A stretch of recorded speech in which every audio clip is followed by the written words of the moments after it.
প্রিয় দর্শক, global আঙিনা YouTube চ্যানেলে আপনাদের স্বাগত জানাই। দর্শক, আপনারা গ্রিস দেশের নাম তো শুনেছেন। অতি সম্প্রতি গ্রিসের প্রতিরক্ষা মন্ত্রী নিকোস ডেন্ডিয়াস ভারত সফরে এসেছিলেন। তার এই সফর অত্যন্ত তাৎপর্যপূর্ণ। ভারত গ্রিসের দ্বিপাক্ষিক সম্পর্কের উন্নয়ন যেমন তার এই সফরের লক্ষ্য, কিন্তু তার সঙ্গে সঙ্গে সামরিক চুক্তির বিষয়টিও কিন্তু সামনে এসেছে। বাণিজ্যিক এবং অন্যান্য চুক্তি তো হয়েইছে, কিন্তু ভারত গ্রিসকে কয়েকটি ক্ষেত্রে বিশেষ কিছু সামরিক সহযোগিতা করবে। গ্রিস তার সামরিক শক্তিকে আরো উন্নত ও আধুনিক করতে চাইছে। তার কারণ হচ্ছে গ্রিসের প্রতিবেশী দেশ তুরস্ক। তুরস্কের সঙ্গে গ্রিসের সম্পর্ককে খুব ভালো বলা যাবে না। ইজিয়ান সাগরকে কেন্দ্র করে, বিশেষ করে ইজিয়ান সাগরের একটি বিশেষ অঞ্চলে তুরস্ক ও গ্রিসের অধিকারকে কেন্দ্র করে এই দুই দেশের মধ্যে মাঝে মাঝেই তিক্ততার সৃষ্টি হয়েছে, যেখান থেকে জন্ম নিয়েছে পারস্পরিক অবিশ্বাস।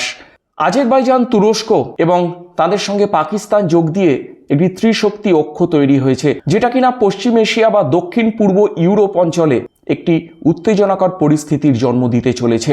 গ্রিস তার দক্ষিণের প্রতিবেশী দেশ সাইপ্রাস এবং অন্যদিকে আর্মেনিয়া, এই দেশগুলির সঙ্গে সম্পর্ক উন্নত করে আজেরবাইজান, তুরস্ক এবং পাকিস্তান জোটকে কাউন্টার করতে চাইছে। এবং সেই পরিপ্রেক্ষিতে গ্রিসের প্রতিরক্ষা মন্ত্রীর ভারত সফর অত্যন্ত গুরুত্বপূর্ণ। তো এই নিয়ে আজকের এই ভিডিওতে আমরা আলোচনা করব। ভিডিওটা পুরো দেখবেন। ভিডিওটিকে ভালো লাগলে অবশ্যই লাইক করবেন এবং আমাদের চ্যানেলটিকে সাবস্ক্রাইব করবেন। গ্রিস একটি অত্যন্ত প্রাচীন দেশ। ইউরোপীয় দর্শন, গণতন্ত্র, গণিত, ইতিহাস চর্চা থেকে শুরু করে প্রাচীন ইউরোপীয় সভ্যতা সংস্কৃতির পীঠস্থান। গ্রিস মানেই Socrates, Plato, Aristotle, Eratosthenes, Herodotus, মহান গ্রিক বীর আলেকজান্ডারের দেশ। ইতিপূর্বে দ্বিতীয় শতাব্দীতে গ্রিস আক্রান্ত হয়েছিল রোমানদের হাতে। এরপর গ্রিস আবার আক্রান্ত হয় অটোমান তুর্কিদের হাতে এবং পরাজিত হয়ে অটোমান সাম্রাজ্যের অন্তর্ভুক্ত হয়। এরপর সুদীর্ঘ 400 বছর অটোমান সাম্রাজ্যের অন্তর্ভুক্ত থাকার পর স্বাধীনতা আন্দোলন করে গ্রিস তাদের স্বাধীনতা ছিনিয়ে আনে। সময়টা 1830-32 সাল। এরপর এই দেশটি নানান ওঠাপড়ার মধ্যে দিয়ে গেছে। দুই বিশ্বযুদ্ধের আঁচও পড়েছে এই দেশটিতে। দ্বিতীয় বিশ্বযুদ্ধে জার্মানদের হাতে অধিকৃত হয়েছিল তারা। আমরা আবার ফিরে আসি বর্তমানে। 2023 সালে ভারতের প্রধানমন্ত্রী নরেন্দ্র মোদীর গ্রিস সফর এবং 2024 সালে গ্রিক প্রধানমন্ত্রী কিরিয়াকোস মিৎসোতাকিসের ভারত সফরের মধ্য দিয়ে এই দুই দেশের সম্পর্ক আরো গভীর হয়েছে। এক স্ট্র্যাটেজিক পার্টনারশিপে উন্নীত হয়েছে দুই দেশের সম্পর্ক। দুই দেশের বাণিজ্য দ্বিগুণ করার লক্ষ্যে ম্যারিটাইম সিকিউরিটি থেকে শুরু করে India, Middle East, Europe economic করিডোরের মতো প্রজেক্ট ইত্যাদি নানান বিষয়ে দুই দেশ আলোচনার মাধ্যমে আরো কাছাকাছি এসেছে, যার ফলে উপকৃত হয়েছে দুই দেশই। এ তো একটি দিক, কিন্তু এর সঙ্গে সঙ্গে আরেকটি বিষয় অর্থাৎ আরেকটি ক্ষেত্রে দুই দেশের যোগাযোগ কিন্তু বর্তমানে বারবার আলোচনায় এসেছে। সেটি হলো প্রতিরক্ষার দিকটি। দুই দেশ প্রতিরক্ষা ক্ষেত্রে পরস্পরের সম্পর্ক আরও বৃদ্ধি করেছে এবং এর কারণ আর কিছুই নয়, দক্ষিণ পূর্ব ইউরোপ ও পশ্চিম এশিয়া অঞ্চলে তুরস্কের সাম্প্রতিক প্রভাব বৃদ্ধি। বিশেষ করে সামরিক ক্ষেত্রে তুরস্ক এই অঞ্চলে নিজের কর্তৃত্ব ও আধিপত্যকে বর্তমানে যেভাবে বাড়িয়ে চলেছে, তা তুরস্কের প্রতিবেশী তিনটি অমুসলিম রাষ্ট্র গ্রিস, সাইপ্রাস এবং আর্মেনিয়ার কাছে মাথা ব্যথার কারণ হয়েছে। এই অঞ্চলের সাম্প্রতিককালে বেড়ে চলা তুরস্কের নেতৃত্বাধীন তুরস্ক, আজেরবাইজান ও পাকিস্তান জোটের কর্তৃত্বকে খর্ব করার লক্ষ্যে জোট বেঁধেছে গ্রিস, আর্মেনিয়া ও ভারত।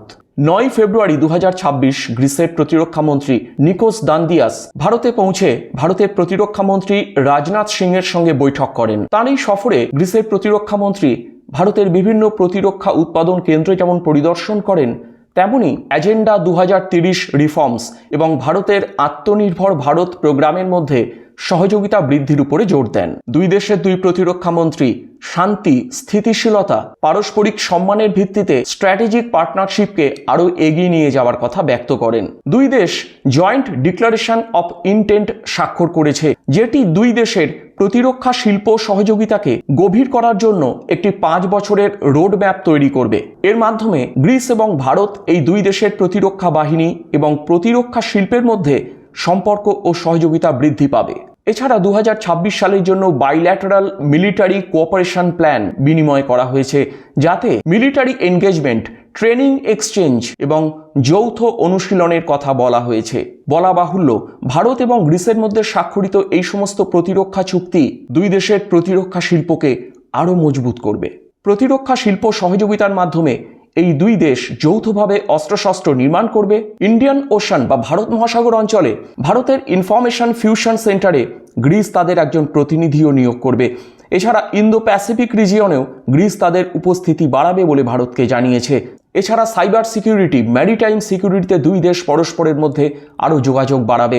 সর্বোপরি দক্ষিণ পূর্ব ইউরোপ তথা পশ্চিম এশীয় অঞ্চলে আজেরবাইজান, তুরস্ক, পাকিস্তান জোটকে কাউন্টার করার জন্য ভারত এবং গ্রিস দুই দেশ পরস্পরকে প্রতিরক্ষা ক্ষেত্র থেকে শুরু করে আধুনিক তথ্য প্রযুক্তি সহ নানান বিষয়ে সহযোগিতা করে চলবে।